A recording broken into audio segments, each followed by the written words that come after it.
dengan mendengarkan berita-berita terupdate di pagi hari dalam Berita Pagi setiap hari pukul 6 waktu Indonesia Barat. Dan di sore hari kamu bisa mendengarkan berita-berita terbaru dalam Berita Sore setiap hari pukul 17 waktu Indonesia Barat. Kamu bisa dengarkan semuanya di Breakers Radio, media hiburan dan informasi untuk Indonesia yang lebih maju. Breakers Radio memberikan yang terbaik untuk kamu.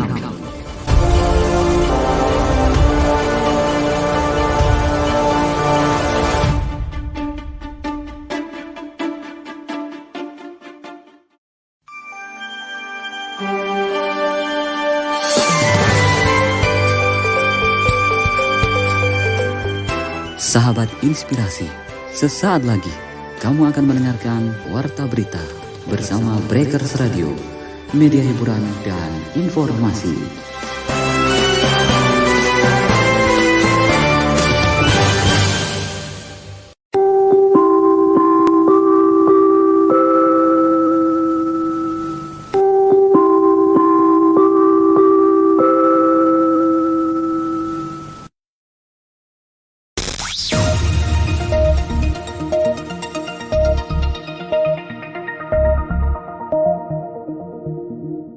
Selamat pagi sahabat Inspirasi. Senang sekali kami bisa menyapa Anda semua di pagi ini di hari Selasa, edisi kerja. Tanggal 6 Juni tahun 2023 bersama saya Paimin. Berita pagi ini bisa juga Anda dengarkan di Radio Bintang Muara, Bengkulu Kepahyang, frekuensi 97,2 FM. Follow juga Facebook Breakers Radio Streaming, atau Instagram breakersradio.it. Inilah serangkaian berita pagi yang kami sajikan untuk Anda.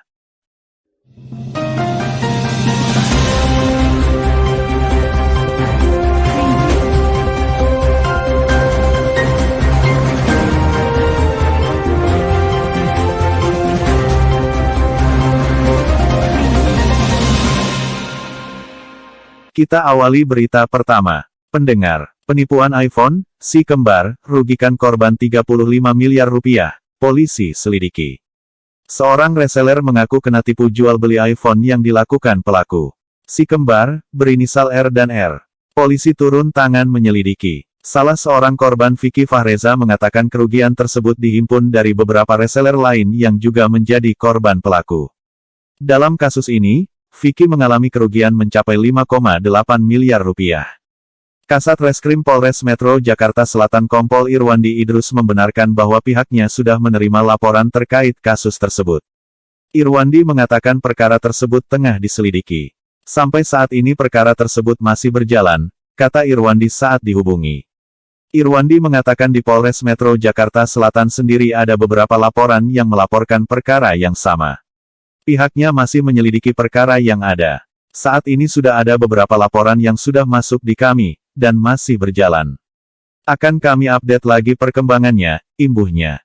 Vicky mengatakan awalnya membeli iPhone pada 2021.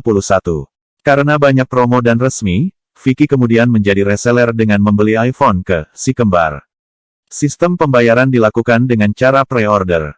Waktu berjalan, lanjut Vicky, proses transaksi selalu lancar. Namun, mulai November tahun 2021, proses jual beli mandek.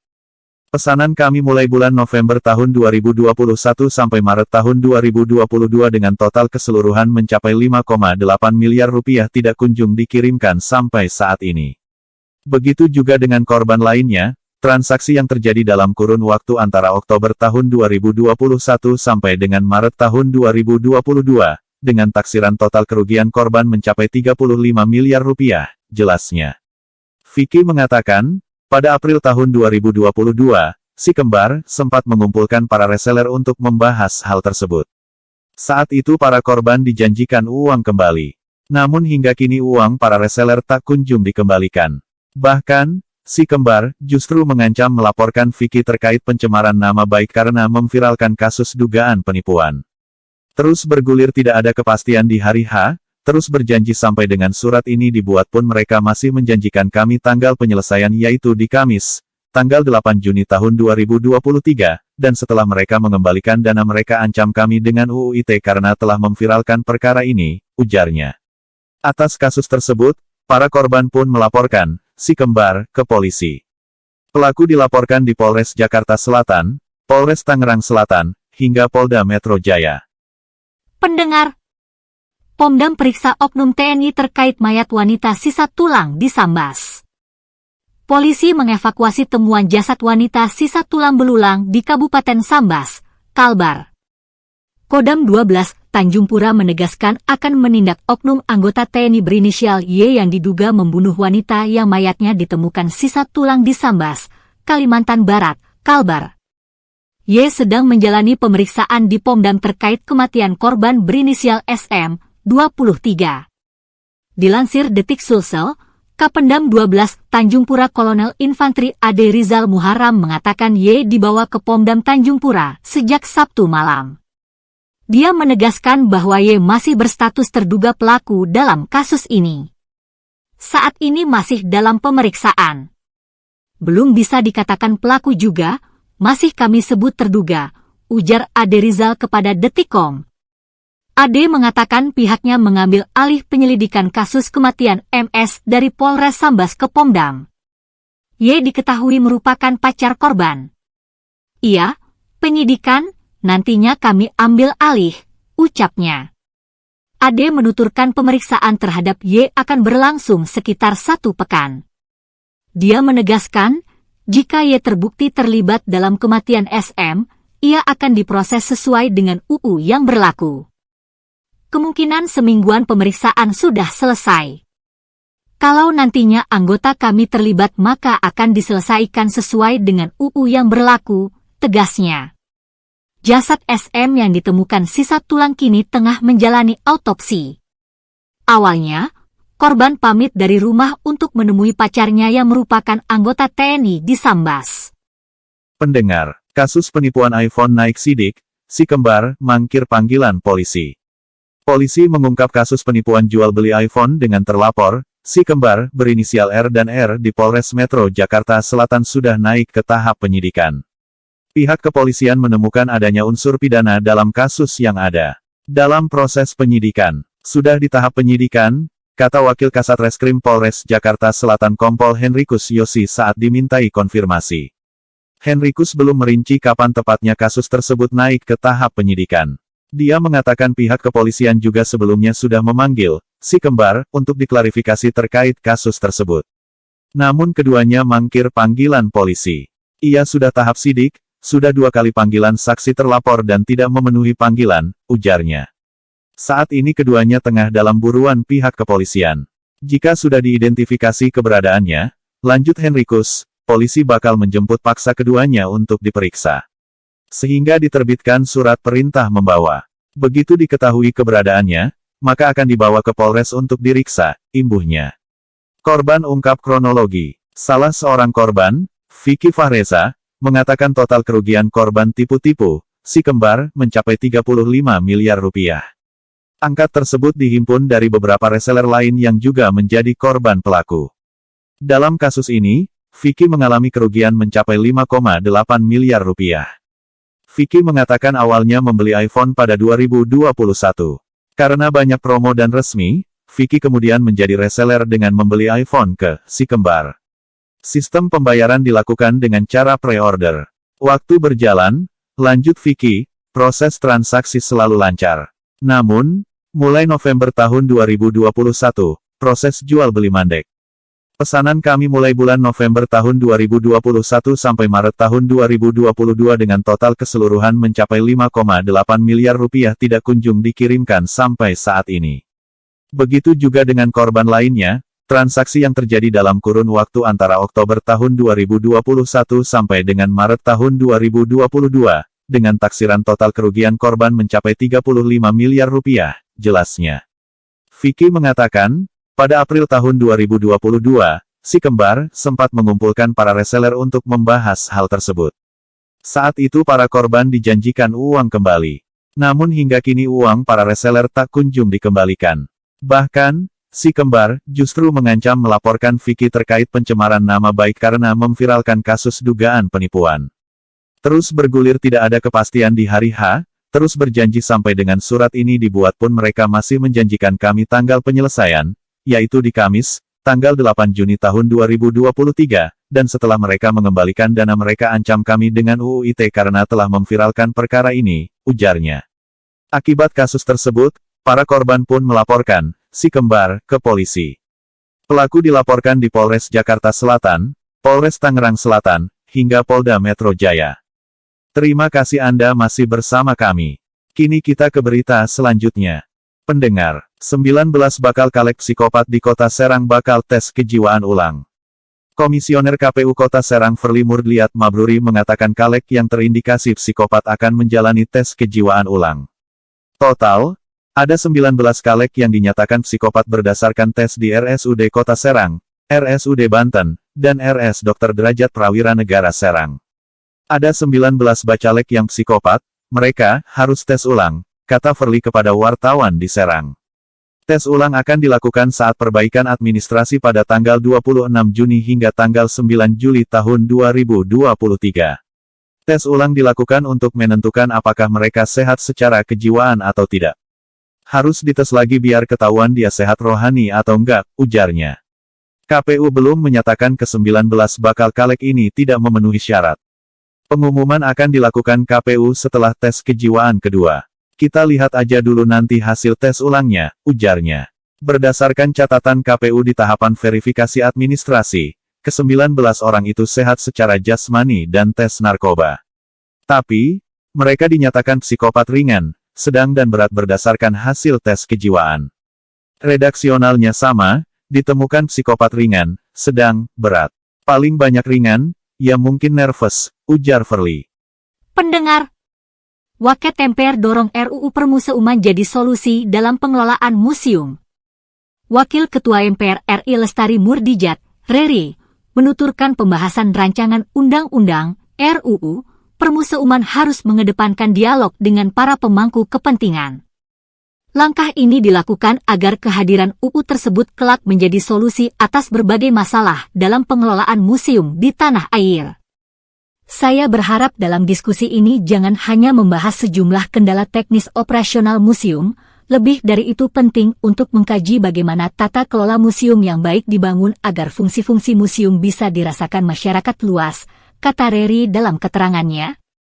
Hal ini disampaikannya saat menjadi pembicara kunci pada forum tematik Bakohumas DPR RI bertema menjawab tantangan pengelolaan museum melalui RUU Permuseuman di ruang Abdul Muiz DPR RI. Hadir pada acara tersebut antara lain Dr. Usman Kansong, Direktur Jenderal Informasi dan Komunikasi Publik Kemenkominfo, Ketua Forum Badan Koordinasi Humas Bakohumas, Dr. Innocentius Samsul, S.Haji, M. Hum, Kepala Badan Keahlian Setjen DPR RI, Dr. Ali Akbar, M. Hum, Tim Pakar Asosiasi Museum Indonesia, dan DRS Suratna, M. Si, Kepala Biro Protokol dan Humas Setjen DPR RI. Lebih lanjut, Reri berpendapat struktur birokrasi yang menangani permuseuman nasional saat ini harus segera dibenahi. Karena saat ini, urusan permuseuman ditangani oleh Pokja Permuseuman di Direktorat Pembinaan Tenaga dan Lembaga Kebudayaan, DIT. PTLK, suatu satuan kerja non-struktural dengan kewenangan yang kurang tegas. Sebelumnya, ujar Reri, urusan permuseuman pernah ditangani Subdirektorat Permuseuman di Direktorat Perlindungan Cagar Budaya dan Permuseuman, DIT. PCBM.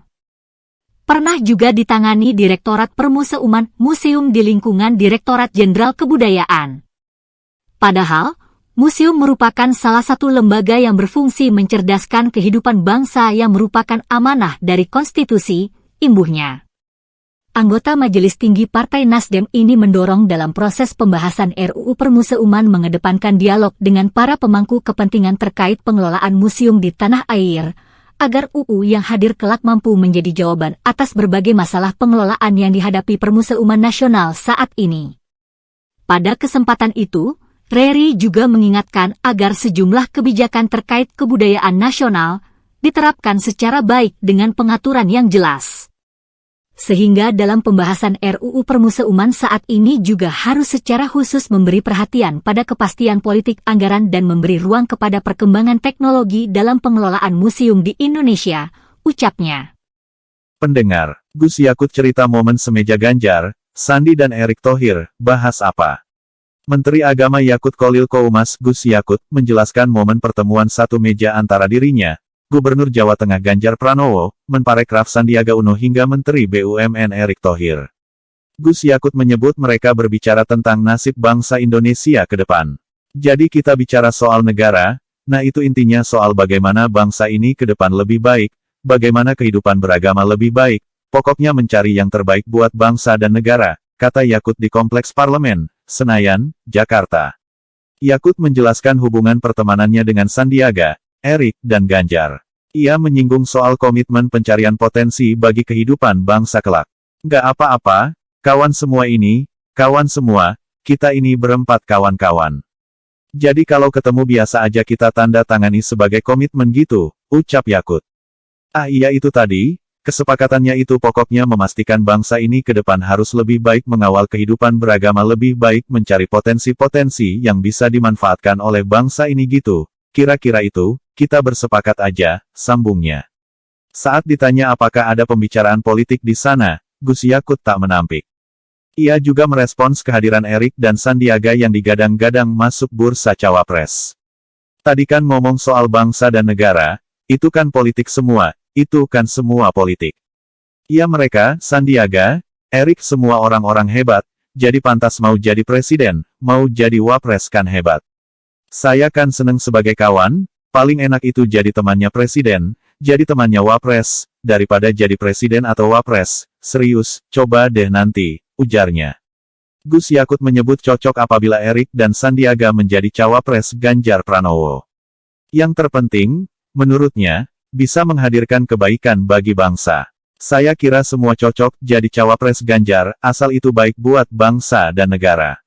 Bang Sandi cocok, kan seperti yang disebut presiden, Pak Sandi cocok, Pak Erick cocok. Pak Mahfud Md cocok, Bu Hovifah cocok. Semua cocok orang-orang baik kok, orang baik ketemu orang baik pasti baik hasilnya, katanya.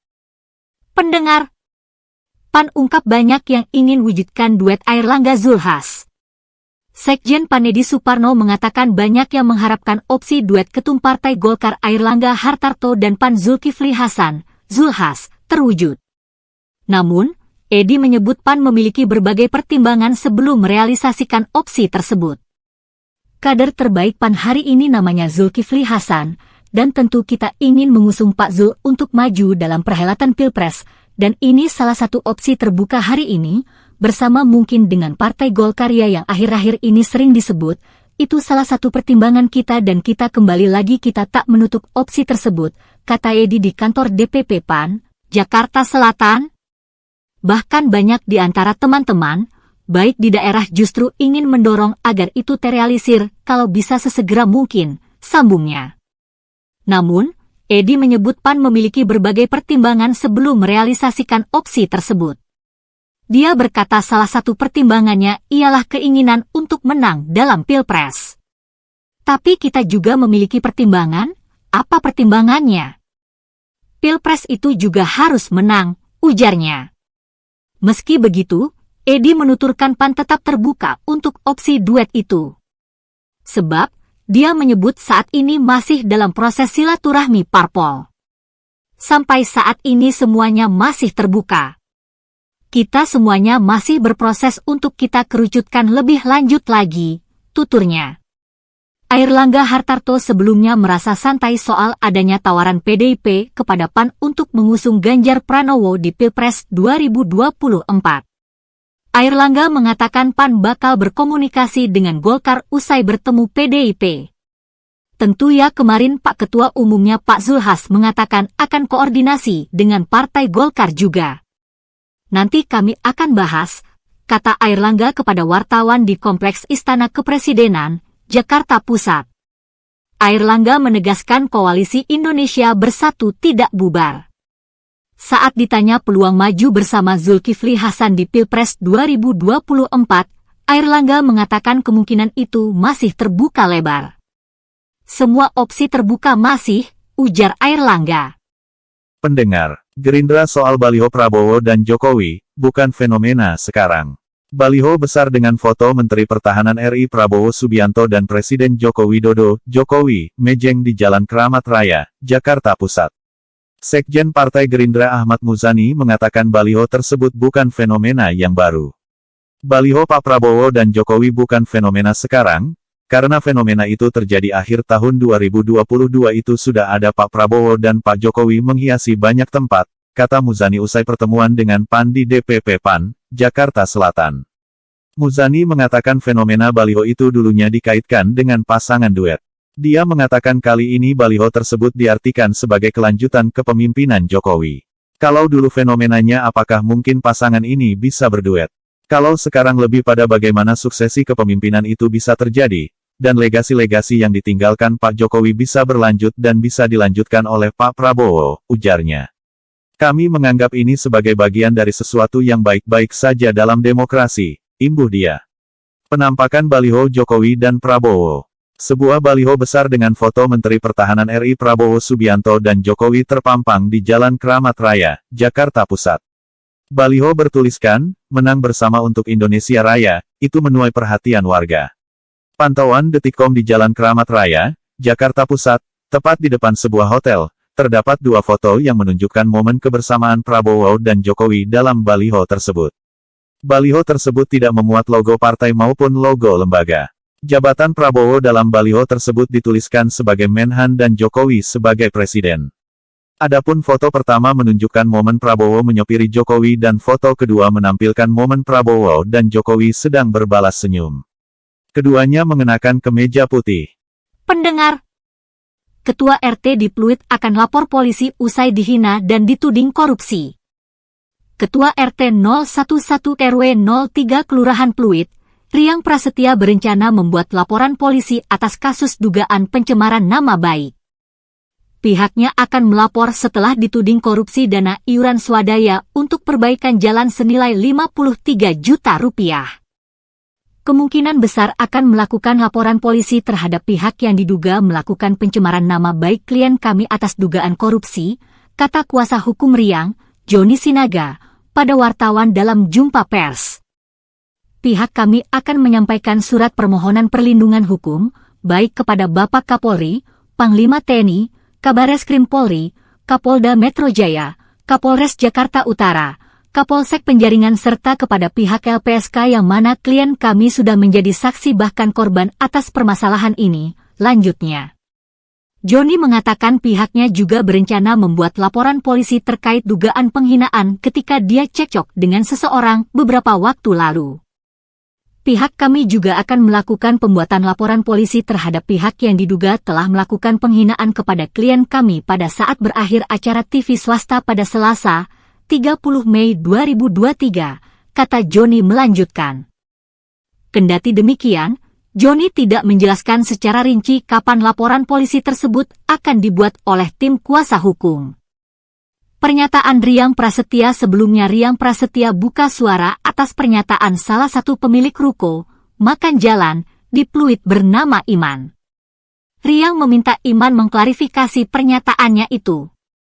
Pak Iman, saya minta Anda klarifikasi pernyataan Anda saat pertemuan dengan anggota DPRD DKI Jakarta Gani Suwondo dan warga ruko yang melanggar bangunan terkait dana bantuan warga perbaikan jalan di ruko Blok Z4 Utara dan Blok Z8 Selatan yang nilainya sebesar 53 juta rupiah, seluruhnya saya setorkan ke rekening kontraktor. Saya ada bukti transfer dan kwitansinya, ujar Riang kepada wartawan. Riang mengatakan kontraktor itu adalah rekanan Iman dan bukan rekanannya. Riang menegaskan dia tidak pernah menerima uang apapun dari Iman. Jadi yang disampaikan bahwa Pak Iman keluar uang 390 juta rupiah, Pak Iman yang setor sendiri ke kontraktor dan saya tidak pernah terima uang dari Pak Iman. Untuk dana sumbangan warga 53 juta rupiah saya langsung setorkan ke rekening kontraktor Bapak, tegasnya. Adapun total yang diterima kontraktor rekanan Iman, menurut Riang, senilai 443 juta rupiah. Uang tersebut disetorkan ke kontraktor dan Riang memiliki buktinya. Seluruhnya telah disetor ke rekening kontraktor dari Pak Iman. Saya ada kwitansinya dan ada bukti transfernya, ucapnya. Pendengar, Gerindra ungkap Prabowo akan diskusi bersama Jokowi soal Cawapres. Sekjen Partai Gerindra Ahmad Muzani mengungkapkan Ketum Partai Gerindra Prabowo Subianto akan berdiskusi dengan Presiden Joko Widodo, Jokowi, terkait Cawapres pendamping. Muzani menilai diskusi itu penting dilakukan lantaran Jokowi merupakan sosok yang legasinya akan diteruskan. Ya, saya kira Pak Prabowo akan melakukan diskusi dengan semua tokoh. Lagi dengan seorang presiden, penting karena ini adalah orang yang legasinya akan diteruskan, kata Muzani di kantor DPP PAN, Jakarta Selatan. Selain itu, Muzani menuturkan Prabowo juga banyak berdiskusi dengan berbagai tokoh.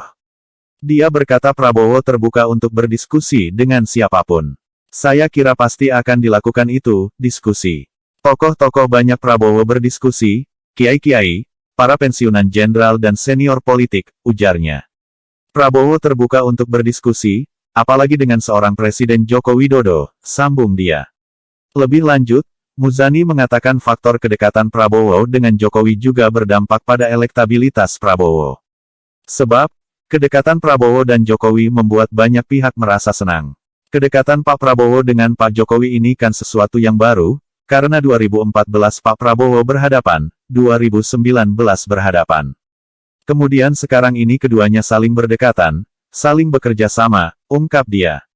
Maka kemudian ada kesan endorsement dukungan, itu yang kemudian menimbulkan rakyat itu sesungguhnya menyenangi, karena orang Indonesia itu tidak suka kalau ada sesuatu yang kesannya berhadap-hadapan, tambah Muzani. Meski begitu, Muzani mengatakan kedekatan itu bukan satu-satunya faktor elektabilitas Prabowo naik. Bukan satu-satunya faktor itu, tuturnya. Pendengar, PT Banten bebaskan Rudianto Pei dari kasus binomo Indra Kents. Pengadilan Tinggi, PT Banten membebaskan ayah Vanessa Hong, Rudianto Pei, dalam kasus pencucian uang terkait trading binomo. Majelis Hakim PT Banten memerintahkan agar Rudianto segera dikeluarkan dari tahanan. Mengadili sendiri. Menyatakan terdakwa Rudianto Pei tersebut di atas, tidak terbukti secara sah dan meyakinkan bersalah melakukan tindak pidana sebagaimana didakwakan dalam dakwaan pertama dan kedua penuntut umum, demikian bunyi putusan PT Banten yang dikutip Detikcom. Membebaskan terdakwa oleh karena itu dari seluruh dakwaan penuntut umum. Memerintahkan terdakwa dibebaskan dari tahanan seketika setelah putusan ini diucapkan, sambung hakim. Putusan itu diketok oleh majelis hakim yang diketuai Sujatmiko serta hakim anggota Nathan Lambe dan Ahmad Rifai. Putusan diucapkan dalam persidangan pada Kamis, 23 Februari 2023. Hakim juga memulihkan hak dan martabat Rudianto Pei. Hakim mengatakan barang bukti berupa jam mewah Rolex hingga Richard Mille dibagikan kepada para korban binomo.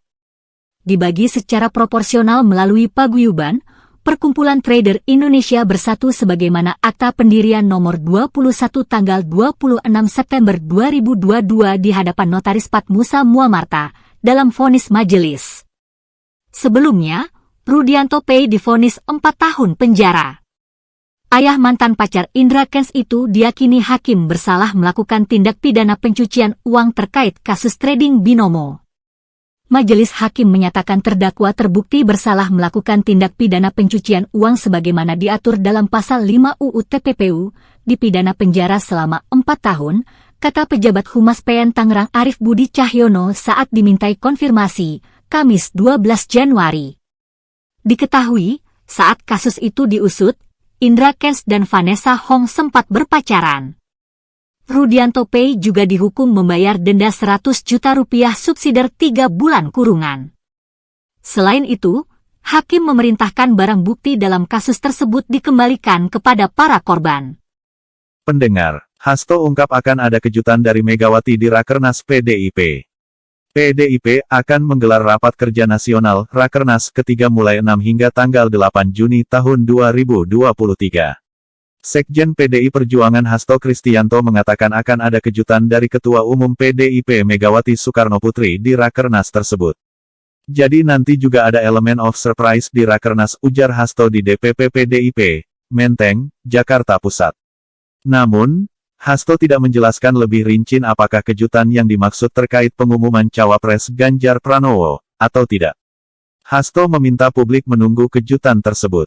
Tapi bagaimana dengan cawapresnya? Masih ada waktu, yang kita ambilkan spirit dari kelahiran Bung Karno ini, yang harus juga dijabarkan dalam visi misi dan agenda strategis ke depan, ujarnya. Lebih lanjut, Hasto mengatakan fokus PDIP ke depan akan berkaitan dengan kemiskinan. Dia lantas menyinggung sikap Jokowi yang akan cawe-cawe agar bonus demografi tidak sia-sia. Inilah yang dipercepat oleh PDI Perjuangan bersama dengan Pak Ganjar Pranowo ke depan, karena Pak Jokowi telah meletakkan dasar yang sangat baik melalui pembangunan konektografi. Bahkan Pak Jokowi mengatakan, saya akan cawe-cawe agar bonus demografi ini tidak kita sia-siakan sehingga terjadi loncatan kemajuan, ungkap Hasto. Sepertinya PDIP yang menangkap hal tersebut, mana yang lain membela ketika Pak Jokowi dikritik cawe. Kami maknakan pada hal-hal yang positif, karena kami percaya pada kenegarawanan dari Presiden Jokowi di dalam membangun kemajuan Indonesia Raya, imbuh dia. Sebelumnya, Rakernas PDIP ketiga ini mengusung tema, fakir miskin dan anak terlantar dipelihara oleh negara. Acara akan digelar di Sekolah Partai PDIP, Lenteng Agung, Jakarta Selatan. Rakernas tersebut akan dihadiri oleh Ketum PDIP Megawati Soekarnoputri, Presiden Joko Widodo, Jokowi, dan bakal calon Presiden, Baca Pres PDIP Ganjar Pranowo.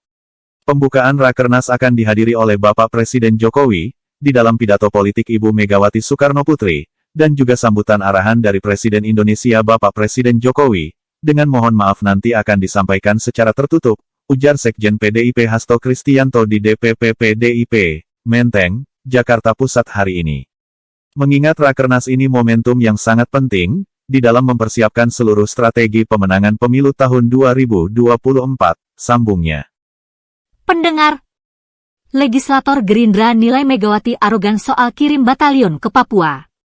Anggota Komisi I DPR RI fraksi Gerindra dari Dapil Papua yang Permenas Mandenas menyoroti pernyataan Presiden kelima RI, Megawati Soekarnoputri, yang menyebut ingin menerjunkan sejumlah batalion tentara ke Papua menindaklanjuti persoalan yang tak kunjung usai. Yan menilai pernyataan tersebut arogan. Saya pikir statement itu terlalu arogan sih. Sebagai tokoh politik tanah air, tokoh bangsa, bukan seperti itu. Kalau bahasanya seperti itu, bahasa seorang komandan batalion yang bisa mengeluarkan statement seperti Bu Mega itu, kata Yan di Kompleks Parlemen, Senayan, Jakarta. Yan mengatakan pernyataan Mega menimbulkan pro dan kontra di daerah pemilihannya, yakni Papua. Ia menilai lebih baik pernyataan tersebut tak dikeluarkan oleh seorang tokoh bangsa. Jadi sebaiknya sebagai tokoh bangsa, sebagai panutan masyarakat Indonesia, bisa menggunakan narasi yang lebih baik yang dimunculkan ke publik, yang ditulis oleh media sehingga tidak bisa menimbulkan pro kontra. Karena statement Bu Mega itu akhirnya di Papua itu menimbulkan pro kontra yang luar biasa, ujar legislatif fraksi Gerindra ini. Ia menyebut pernyataan itu menimbulkan keresahan di Papua. Ia menyarankan untuk pembebasan pilot Susi Air menggunakan cara pendekatan. Jadi saya pikir, sebaiknya untuk melakukan pengejaran ini, sebaiknya harus kita kurangi. Lebih baik, kita menjaga di markas, di daerah teritorial lewat Kodam, Kodim, Koramil, Polda, Polres, Polsek. Kemudian kita pantau kegiatan pergerakan kelompok Egyanus melalui berbagai macam spionase yang kita miliki, kata dia. Karena saya pikir ini, mereka kelompok kecil tetapi menguasai medan. Sehingga aparat kita korban sudah berjatuhan selama operasi 3 bulan lebih berjalan, sambungnya. Yan menyarankan TNI untuk mengurangi jumlah pasukan di daerah tersebut. Ia ingin pengamanan ketat dilakukan di wilayah teritorial untuk menjaga masyarakat. Jadi saya pikir nanti kita juga saran ke Panglima TNI untuk kurangi pengurangan pasukan. Tetapi sebaiknya, pasukan ini hanya standby di wilayah tertentu, di wilayah teritorial, untuk menjaga masyarakat agar masyarakat tidak menjadi korban pembantaian KKB. Jangan sampai terbalik, malah KKB yang bantai aparat TNI. Nah, ini yang terjadi, imbuhnya. Megawati sebelumnya menyinggung soal masalah di Papua yang disebutnya tidak kunjung usai. Megawati menyebut akan menurunkan beberapa batalion jika dirinya masih memimpin. Saya lihat yang maju ke Papua ini. Saya terus bilang, HM, kalau saya masih komandan, boleh toh, Pak, ngomong, kata Megawati saat menghadiri serah terima pengoperasian kapal perang Republik Indonesia, KRI, Bung Karno 369 di Dermaga Komando Lintas Laut Militer, Kolin Lamil, Tanjung Priok, Jakarta Utara. Kalau saya masih komandan, saya turunkan di sana berapa batalion. Keren, kan, tambahnya. Megawati mengaku sedih atas hal ini. Bahkan dia merasa bingung. Nah, seperti sekarang, rasanya saya sedih loh, ini boleh dong, lah kok urusan Papua saja kok nggak selesai-selesai. Jadi saya bingung sendiri. Terus saya mikir sendiri, kata Megawati. Megawati mengaku memahami betul permasalahan di daerah lantaran pernah menjabat presiden. Dia lantas heran atas permasalahan di Papua yang masih terus berlangsung hingga kini.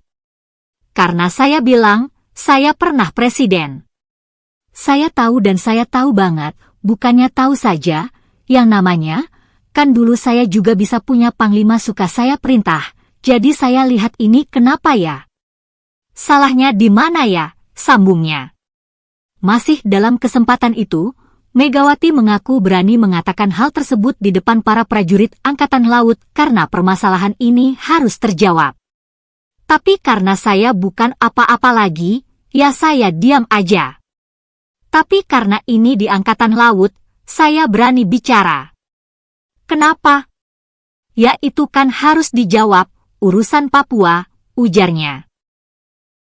Terima kasih telah mendengarkan berita pagi yang dipersembahkan oleh Breakers Radio. Kita akhiri berita pagi hari ini. Sekian dan terima kasih, sampai jumpa dan selamat beraktivitas.